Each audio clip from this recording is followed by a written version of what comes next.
एह फागुन के उमंग में सनहिया के रंग में आ तू दूसरा के संग में जाता रू अतने अफसोस रही कि तू हमार ना भइलू। चुप रहा, हमके माफ कर दो। एमे हमारी कौनो गलती नहीं है।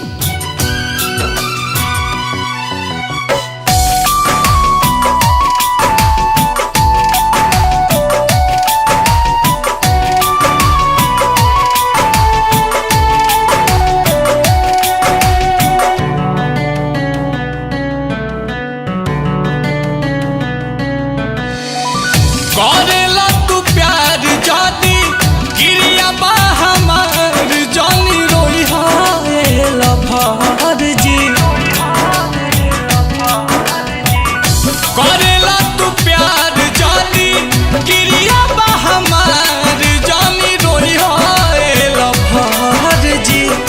सज के सवार के डोलिया पर चढ़ के होलिये में जात बानी पियावा के घर जी। सज के सवार के डोलिया पे चढ़ के होलिये में जात बानी पियावा के घर जी।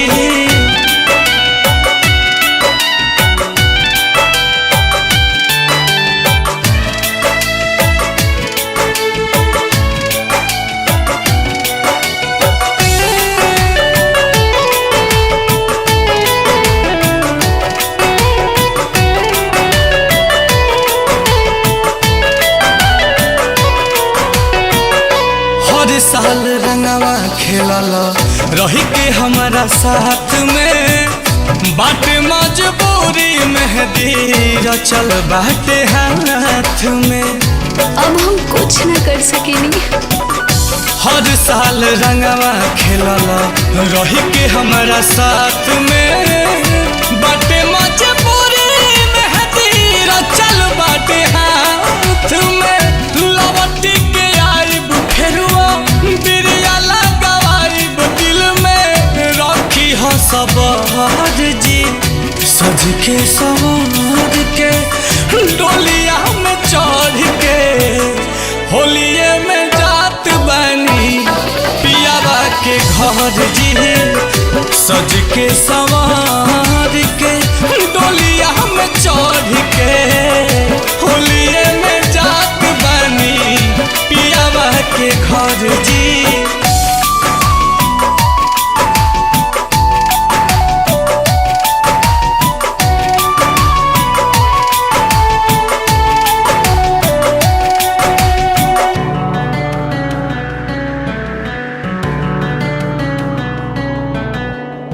खिंचले बाड़ फोटो जवन संगे नया साल में लाई है बिरिया छुके हमारा तू गाल में। शायद अभी ना हो पाई जान। खिंचले बाड़ फोटो जवन संगे नया साल में लगई है बिरिया कमल हमारे गाल में। बुझ तू लाचारी सुना और न बिहारी लोरावा वही ढर ढर जी।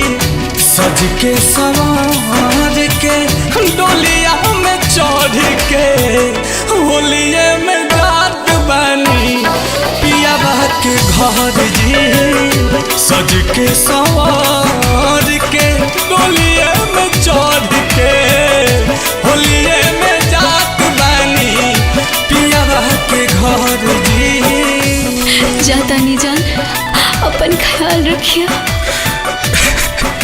जा अकेले खुश रहिया, बाकी हम तो तारा बिना जियब ना मरिए जाए।